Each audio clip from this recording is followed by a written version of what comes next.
माँ की ममता अनमोल होती है। नमस्कार दोस्तों, आज की कहानी एक माँ की ममता की कहानी है, जिस माँ ने अपनी सारी खुशियाँ कुर्बान कर अपने बेटे को सफलता के शिखर पर पहुँचाया, जहाँ से उस बेटे को अपनी माँ के बलिदान का एक पल भी याद नहीं आया।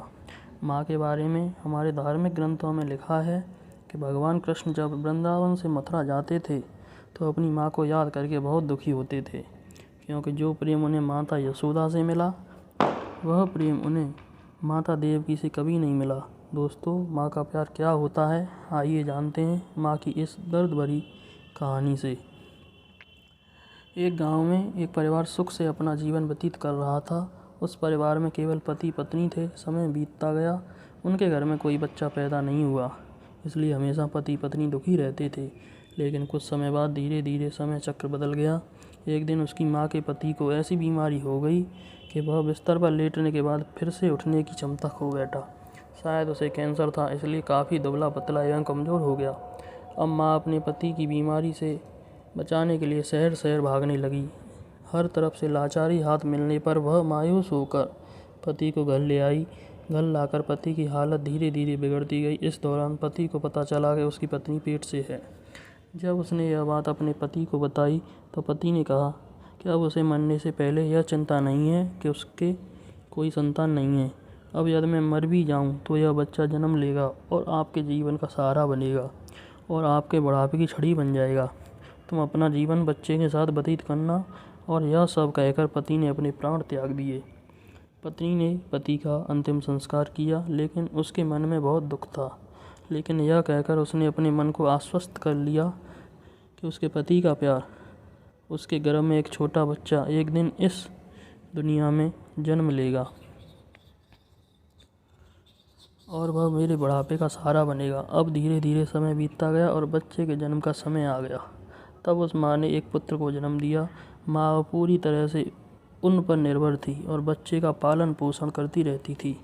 धीरे धीरे अब उनका बेटा 5 साल का हो गया, इसलिए माँ ने अपने बेटे को एक स्कूल में पढ़ने के लिए भेज दिया। माँ की ममता विलक्षण होती है, इसलिए माँ अपने बेटे से बहुत प्यार करती थी।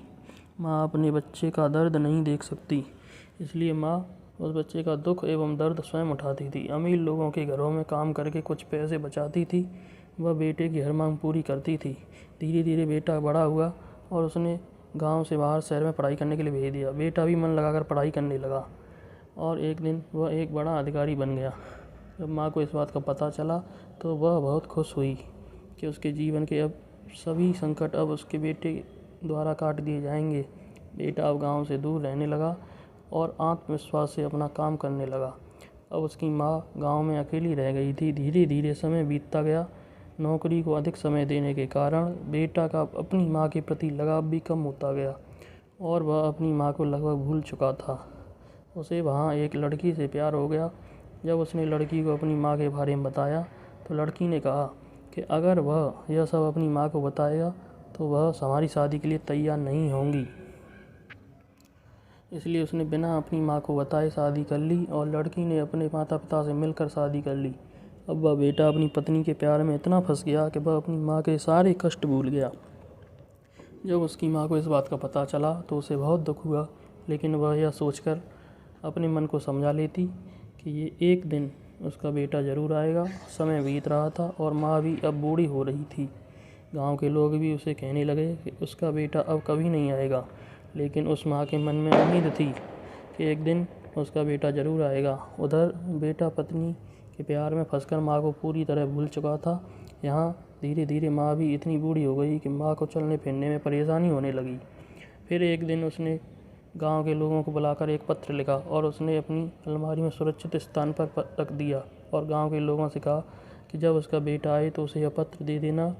और बूढ़ी माँ एक दिन अपने बेटे की याद में गुजर गई। इधर एक दिन इसी बात को लेकर उनके बेटे और उसकी पत्नी में झगड़ा हो गया और उसकी पत्नी ने उसे हमेशा के लिए छोड़ दिया।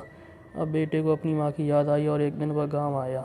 गांव में आकर उसे पता चला कि उसकी माँ अब इस दुनिया में नहीं रही और लोगों ने उससे बहुत बुरा भला भी कहा कि तेरी माँ तेरी याद में मर गई, तुम्हारे नाम की एक चिट्ठी रह गई है। बेटे ने जब वह चिट्ठी खोलकर देखी तो उसे उस चिट्ठी माँ के उस दर्द भरे जीवन का सारा दर्द लिखा था और अंत में लिखा था कि बेटा, अगर मेरे कारण से आपके परिवार पारिवारिक जीवन में कोई बाधा आती है तो मैं जीवन भर आपसे अलग रहूँगी। अब बेटे को अपनी माँ के प्यार का एहसास हुआ और उसने अपनी गलती का पश्चाताप किया। कैसे माँ के साथ जीवन में अनमोल होता है, क्योंकि माँ का प्यार स्वार्थ रहित होता है। निष्कर्ष तो दोस्तों, एक माँ की ममता के बारे में कुछ नहीं कहा जा सकता। माँ का प्यार निस्वार्थ प्यार होता है और बाकी सभी भाई बहन का प्यार भी स्वार्थ से अछूता नहीं है। माँ एवं पिता के अलावा दूसरे लोग किसी न किसी स्वार्थ से प्यार करते हैं। तो दोस्तों, हमें कमेंट करें और बताएं कि आपको ये कहानी कैसी लगी। यदि इस कहानी ने आपके दिल को छुआ हो तो कृपया इसे अपने दोस्तों के साथ शेयर ज़रूर करें। इस कहानी को पढ़ने व सुनने के लिए बहुत बहुत धन्यवाद। आपका दिन मंगलमय हो। धन्यवाद।